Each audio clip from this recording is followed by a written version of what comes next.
Yo, what's going on, y'all? You're back. I'm your host, Paco, and you're listening to Occupy the Media. You guys still on the line with me? Yeah.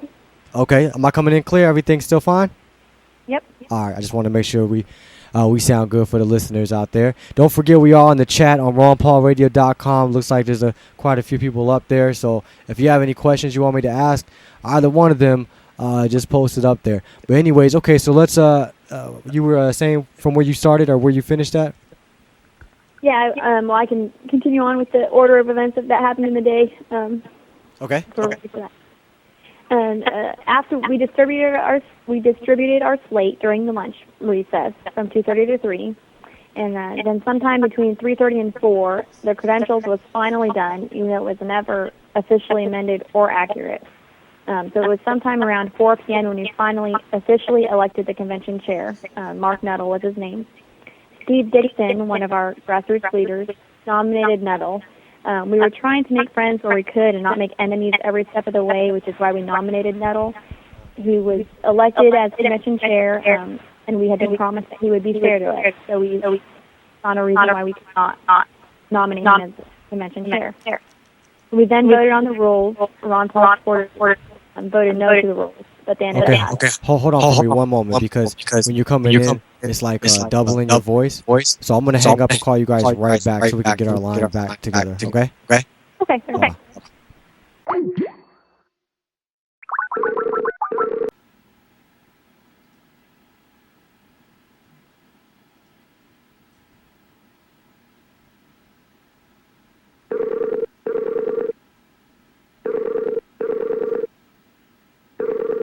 We're back. Okay, sorry about that. We use Skype now, and I'm not really sure why Skype gives me issues, so I still got to do my own research on that. But I apologize. Please continue. That's right. Okay. After we finally elected the chairman, the next thing that we had been promised time and again by the Oklahoma Republican Party state chairman, Matt Pinnell, that the convention would be run fair and transparent.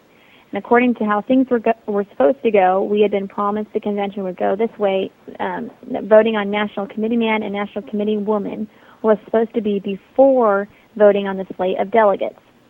Now, this was supposed to happen before the lunch break, but because they messed the credentials up so bad, it caused all sorts of problems.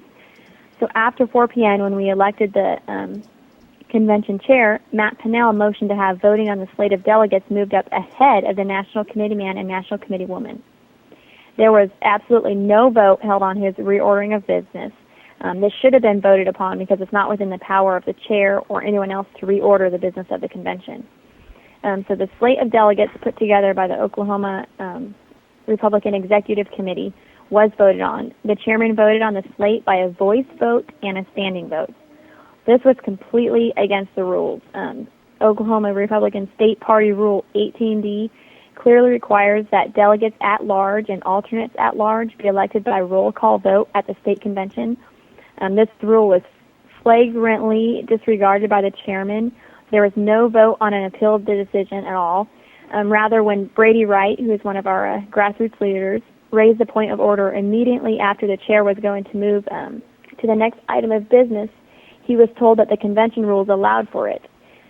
Brady then went to find the exact state rule which states this so he could bring this back up.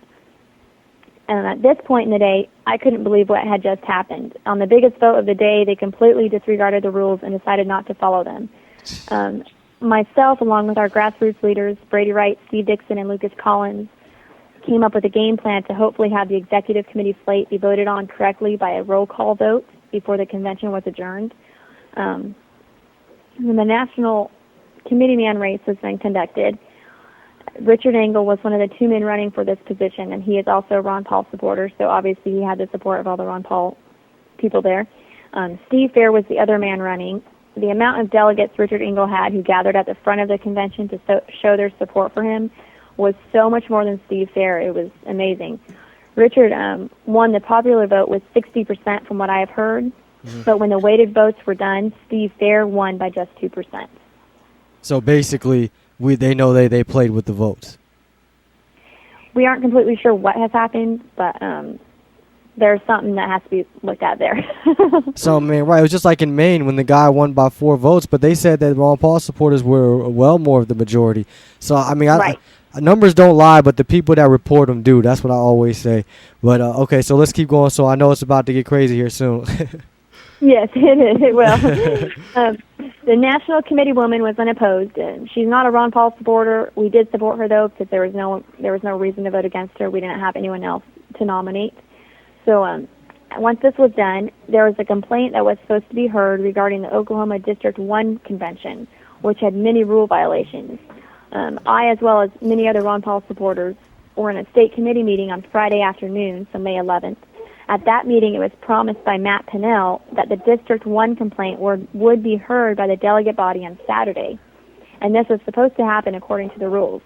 When Jake Peters, one of our grassroots people, brought this complaint to the floor, it was rushed through and not heard as promised. I believe it was Matt Pinnell who motioned to table the complaint and have it heard by the state committee. It had been decided the day before in the state committee meeting that the state committee was not suited to hear this complaint, and the delegate body was the ones who needed to hear it. The voice vote to table the District 1 convention problems was doubtful, so a call of division was made, a call for a standing vote, and that went ignored by the convention chair. A call for division can't be ignored by the convention chair. So Matt Pinnell said that we only had, this is when things started to get even more interesting. Matt Pinnell said that we only had until 5 p.m. to finish conducting the convention business, even though there was no clear reference in the rules that the convention must be adjourned by 5 p.m. It was almost 5 p.m. at this point because, like I said, we didn't get the chair elected for the convention until 4 p.m. And that was when they decided not to let the District 1 complaint be heard. At 5 p.m., the hotel staff started to close the walls of the convention on a third of the delegates. This was prior to when the meeting was adjourned. And we found out that the hotel staff had been instructed by the Oklahoma GOP to close the walls at 5 p.m. no matter what. Therefore, a third of the delegates were completely disregarded from voting on the District 1 complaint and to adjourn the meeting. It was a complete shame. The microphone on that side of the room was also turned off, meaning nobody on that side of the room could address the convention chairman. So prior to adjournment, Brady Wright had this specific rule in hand in regards to the election of delegates, like State Party Rule 18D, I believe it is, and raised the point of order that the business of the convention regarding the election of delegates and alternates had not yet been properly transacted. When this was turned down, Brady appealed the decision of the chair and was ignored in violation of Robert's rules. There was division called, and of course the point of order from Brady Wright on the election of the delegates. When the chair refused to hear this, the chair called for adjourning the convention. It doesn't appear that there was anything in the convention rules which mandated that the convention had to be adjourned by 5 p.m., but rather the adjournment was moved from the floor. The voice vote clearly failed. Okay. So hold on. We're going to break. I know we're going to be outside in a minute, so just stay tuned. You're listening to Occupy the Media. We'll be back. If you have enjoyed the programming on Ron Paul Radio Network, please go to ronpaulradio.com/support. That's ronpaulradio.com/support and make your small donation. All revenues received by the network go toward paying expenses and upgrading our service to you and to the Liberty Movement. As always, we pledge our transparency so that you can rest comfortably knowing that your dollars are hard at work, bringing radio to the revolution. That's ronpaulradio.com/support to make your donation today. An idea whose time has come cannot be stopped by any army or any government. Freedom brings people together. We got to get the truth out. That is what we need.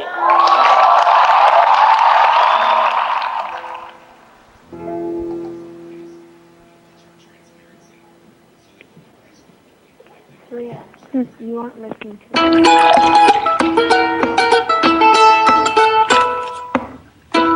This national poll shows that Ron Paul is the best candidate that stacks up against Obama. Well, Ron Paul wants to take away my Social Security, so I don't.